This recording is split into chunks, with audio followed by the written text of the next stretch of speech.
Mes amis, ce soir, j'ai le plaisir d'être avec Christian qui était là dimanche dernier. Christian, bonsoir.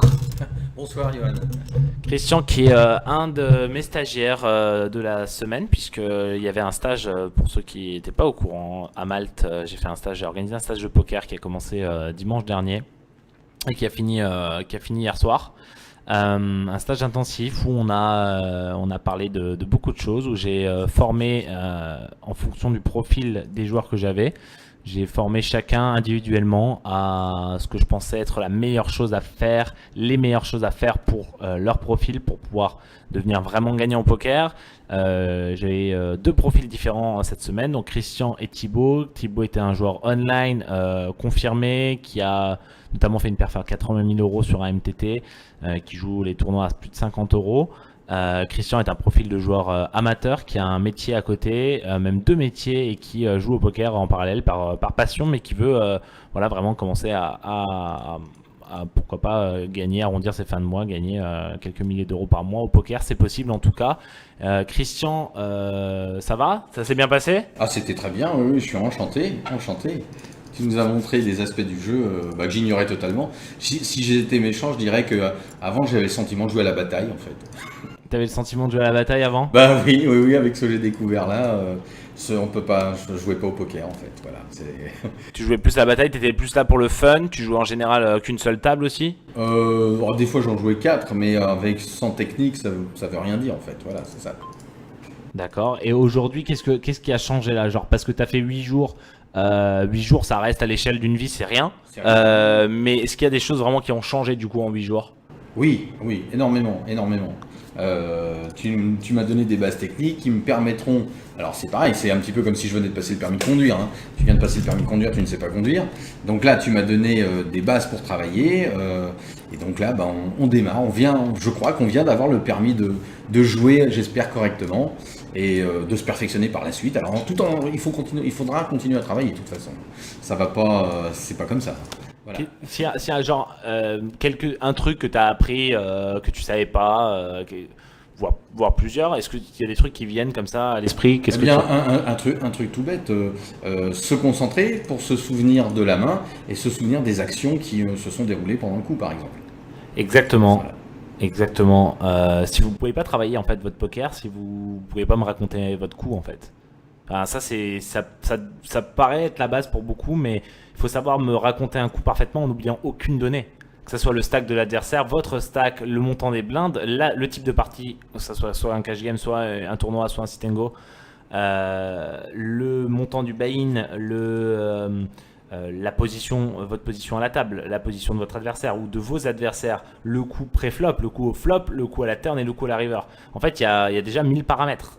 Beaucoup d'entre vous, et là je m'adresse surtout aux débutants, ou même aux joueurs expérimentés qui jouent depuis quelques années, essayez de raconter un coup à quelqu'un et voyez si vous faites zéro erreur.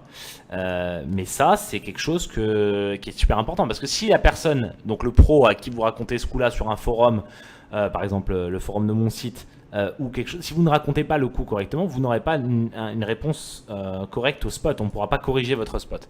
Donc c'est jouer une partie, mais pouvoir après la partie me raconter des coups les plus importants. Ça, c'est quelque chose que tu as clairement en fin de semaine, c'était maîtrisé quoi. Ah, maîtriser, c'est un grand mot, mais disons que c'était déjà bien, c'était bien intégré, quoi. Voilà, ça commençait à être intéressant là. Et je crois qu'il faut travailler dans ce sens-là et on va perfectionner tout ça. Mais c'est la base, c'est vraiment la base. Voilà. Et le problème, c'est que je crois qu'on est nombreux à jouer sans ces bases-là, en fait. On joue au feeling, on fait des trucs, je crois qu'on fait n'importe quoi. Donc, on peut le dire par rapport à ces techniques-là, on fait vraiment n'importe quoi. Faut être honnête. On se rend pas compte parce que si on est seul dans son coin, comme je l'ai été pendant longtemps, comme je l'ai dit à mon épouse, en fait, j'ai beau avoir lu des bouquins où j'ai pas bien compris les bouquins, où ils sont un peu vieux et dépassés, mais en gros, bah, j'ai perdu 5 ans, quoi.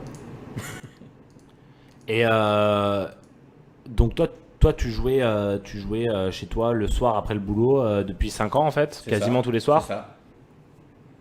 Et aujourd'hui tu comptes t'organiser comment après Alors, ce stage? après ce stage, je pense pouvoir reprendre le rythme que j'avais, sans doute jouer tous les soirs, peut-être des sessions plus courtes, parce que là aussi parfois, je crois qu'on fait l'erreur de trop jouer, on joue 3-4 heures d'affilée. Bon, on n'est pas des professionnels et donc on peut pas tenir la cadence. Et ça, Paul l'explique très très bien. Par exemple, on peut faire des sessions d'1 heure ou un petit peu moins. Comme ça, on est bien concentré. Parce qu'en fait, il faut être très très focus et être très concentré pour ne louper, notamment par exemple, ne serait-ce aucune action. Il ne faut louper aucune action pour pouvoir prendre la décision dans le bon sens, on va dire. Techniquement, qu'est-ce que tu as appris cette semaine en termes de technique pure et dure, notamment les combos, tout ça, ce qu'on a vu? Oui. Qu'est-ce que tu as appris que tu ne connaissais pas ou que tu n'avais jamais appris à faire? Ce que j'avais jamais appris à faire justement, c'était être focus sur les actions d'une main. Donc pour pouvoir en déduire par rapport aux cartes du flop qui peuvent tomber, pour pouvoir en déduire sur quelle action a pu être fait une ouverture, un tribet, que sais-je encore en termes d'action, j'avais aucune idée, je ne corrélais absolument rien en fait. Tu mets peut-être pas les éléments en corrélation, mais quels nouveaux éléments on a vu des éléments, notamment le découpage des ranges, ce qu'on appelle l'entonnoir. Oui, l'entonnoir, oui. Ça c'est extrêmement important. Et c'est là que commence le travail en fait. Et effectivement, si on ne regarde pas les actions, si on ne définit pas des ranges possibles, on est incapable en fait en cours de déroulement du coup. Eh bien en fait, par exemple moi j'étais quelqu'un de perdu. Arrivé à la turn ou à la river, j'aurais été incapable de dire ce que pouvait avoir la personne. Donc typiquement, par exemple, une action que moi je faisais. Tristan, je te coupe, je suis all-in. Oui, allez. All-in avec paire d'as, full house, il a sûrement le 10 a priori. En jouant comme ça, ou alors il a un bluff type flush draw raté. Dans tous les cas, soit il a un bluff et il ne paye pas, soit il a le 10 et auquel cas il ne saura pas folder, je pense, sur même mon sizing assez gros. Donc je veux maximiser ma value. Je fais tapis avec le full river. Il a check call tout du long, il a donc bet river moitié pot. Je pense qu'un 10 aurait sûrement check raise avant, donc il a peut-être pas le 10, mais c'est marrant qu'il réfléchisse maintenant parce que s'il avait flush draw raté, il aurait pas réfléchi, il aurait foldé beaucoup plus vite. Donc il a probablement quand même le 10, voilà. Et il a le 10 joué comme ça et effectivement il n'a pas réussi à le fold parce que c'est brelan et qu'un brelan c'est rarement foldé. Cette line qui a été prise par ce joueur, c'est une line de joueur récréatif. En général, un pro ici, il va pas check call donc bet, il va ou check call et check raise river, ou il va check call peut-être lead turn. Ou check raise flop. Et donc du coup je sais que c'est un joueur récréatif. Du coup grâce à cette line j'apprends que c'est un joueur récréatif parce que mon expérience m'a montré que cette line, cette façon de faire check call donc bet était une façon de faire uniquement des joueurs récréatifs. Du coup grâce à ça je peux savoir le sizing que je fais river, c'est-à-dire all-in, parce que c'est le sizing qui va maximiser le plus ma main. Un pro ici, si j'avais compris que c'était un pro, du coup j'aurais pas fait all-in parce qu'il aurait probablement pas payé all-in 2 fois 1 000 pots en début de tournoi. Il aurait préservé son stack même avec un 10. Du coup, on passe à 37 000 jetons et tout de suite, pour ce setup, la variance, je légalise clairement. Parce que, ok, j'ai perdu le coup d'avant, mais là, 5-5. C'était un coup important. Ouais, vas-y, je t'ai coupé, on disait quoi? Alors, excuse-moi, j'ai perdu le fil, tiens, c'est bizarre. Non, tu disais, l'entonnoir, c'est l'entonnoir qui a fait que la corrélation de tes actions. Avant, tu ne corrélais pas tes actions, si tu veux, tu vivais au jour le jour. Alors, moi, c'est ce que j'ai vu chez toi, c'est que tu vivais au flop, c'était nouveau, une nouvelle main, et à la turn, c'était pourtant la même main, mais tu étais toujours dans une nouvelle main, et tu redonnais une range très large aux adversaires, juste en fonction du board. En fait, tu disais là, il y a une quinte possible, donc il peut avoir quinte, mais en fait, tu oubliais que dans cette histoire, il ne pouvait pas avoir quinte parce que pré-flop, il avait fait cette action qui a fait qu'il n'avait plus tous les tirages quintes. Il n'avait plus les mains qui feront des quintes post-flop parce qu'il avait une main beaucoup plus serrée que ça parce que par exemple il avait 3 bêtes, etc. Donc en fait tu as tout corrélé et tu as réussi à faire un entonnoir de plus en plus. Et quand je t'ai vu jouer, du coup, puisque moi pendant le stage je regarde jouer, donc si vous voulez, comme les niveaux, en fait le stage c'est fait pour tout le monde. C'est juste que il y a des niveaux différents. Donc en fait moi je reste en heads up, c'est-à-dire avec une seule personne, et je passe à l'autre personne, ainsi de suite. Et je donne des devoirs pendant ce temps-là aux autres. C'est-à-dire qu'il y a des actions, il y a du jeu à faire en enregistrant en vidéo. Je vous donne un logiciel pour enregistrer en vidéo votre partie, vous jouez avec votre PC portable. Pendant que je suis en train de travailler avec Christian, par exemple, Thibaut était en train de jouer une partie de cash game NL100, lui, parce qu'il voulait passer en cash game, un règle de tournoi qui voulait move vers le cash game. Donc Thibaut jouait sa partie enregistrée et moi je débriefais après avec Thibaut quand j'avais fini avec Christian et ainsi de suite. Et en réalité en fait il n'y a pas de temps mort, c'est-à-dire que vous êtes toujours en train de bosser pendant que moi je suis en train de bosser avec quelqu'un parce que je ne vais pas mettre tous les gens dans le même sac. Chacun a un niveau différent, donc je m'adapte à votre niveau. C'est pour ça que je dis que le stage est ouvert à tous. Alors évidemment c'est mieux de ne pas être totalement débutant, ça sert à rien de venir faire un stage en plus, de mettre de l'argent dans un stage si vous n'avez pas les bases, ça ne sert à rien. Donc vraiment si vous êtes vraiment débutant, ne faites pas un stage de poker pour commencer. Commencez par un club d'abonnement vidéo, commencez par oui, voilà, des vidéos stratégiques commentées ou alors du coaching à distance à la limite. Ou par mes cours que j'ai donnés dans l'émission de télé La Maison du Bluff. Vous les voyez sur mon site yoviral.fr. Donc ça, c'est gratuit. Donc commencez par ça si vous êtes vraiment débutant. Par contre, Christian n'était pas débutant puisque ça fait 5 ans qu'il joue. Il a de l'expérience, c'est juste qu'il n'analysait pas exactement les bonnes choses et il ne savait pas faire il y a des techniques qu'il ne connaissait pas tout simplement. Qu'est-ce que c'est ? On a appris notamment les combos.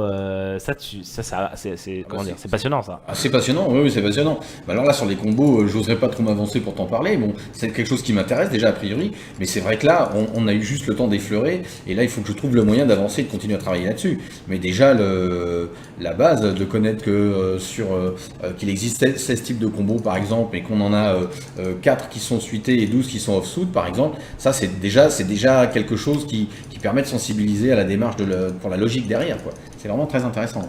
C'est ça, c'est mettre en corrélation les combinaisons de mains possibles chez l'adversaire en les comptant. C'est-à-dire les combinaisons, c'est pas dire il peut avoir As-Roi, As-Dame, non, c'est de savoir qu'il a 16 possibilités d'avoir As-Roi, dont 4 suités, et que quand il y a un Roi au flop, c'est différent. Il n'a plus 16 possibilités d'avoir As-Roi. Donc ça, c'est des choses qu'on apprend et qui vous permettent de savoir si à la fin, vous devez coller ou non, en fonction du nombre de combos. Alors le pro, il fait ça pendant sa main de manière assez naturelle, assez automatique, mais parce qu'il l'a appris avant. C'est pas venu comme ça. Donc, attendez, je suis encore dans des coups là.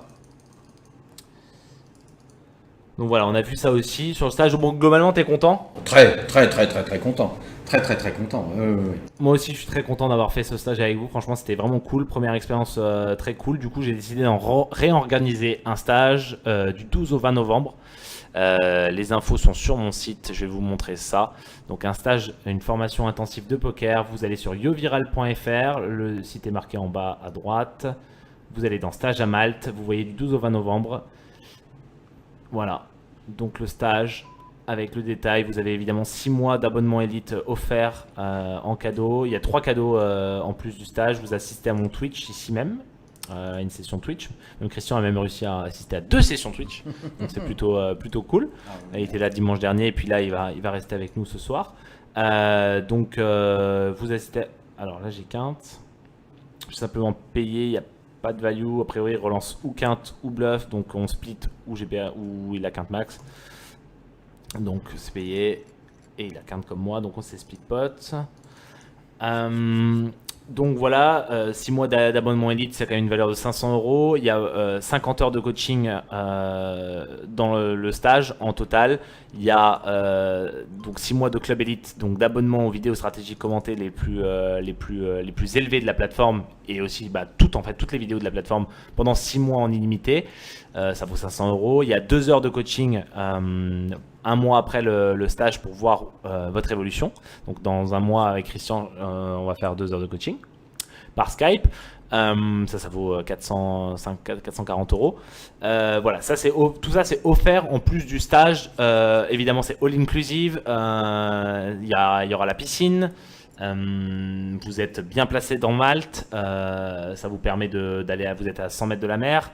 Ça vous permet d'aller, 200 mètres de la mer. Ça vous permet d'aller à la mer, vous baigner près des rochers. Christian, t'es même allé faire avec des palmes et tout, t'es parti. Ah oui, je suis allé faire, on appelle ça du snorkeling. Du snorkeling, voilà. Ouais. Voilà, c'était très bien, c'est magnifique, je me suis régalé. Et pourtant, ça fait des années que je vais en vacances en Méditerranée. Et ici, j'ai vu des espèces de poissons que je connaissais pas. C'est magnifique, vraiment, ça vaut la peine. Et on voit que les autorités maltaises, en plus, font tout pour que les gens se sentent bien. Ça boite des rochers, on a un accès à la mer qui est magnifique et très facile en plus. Voilà, 12 au 20 novembre, prochain stage les amis. Je vous attends de pied ferme, réservé à 4 personnes maximum. Il reste 3 places, bougez-vous. C'est sur yoviral.fr que ça se passe. Stage de perfectionnement, abonnement aux vidéos stratégiques, coaching à distance. yoviral.fr. Devenez vraiment gagnant au poker.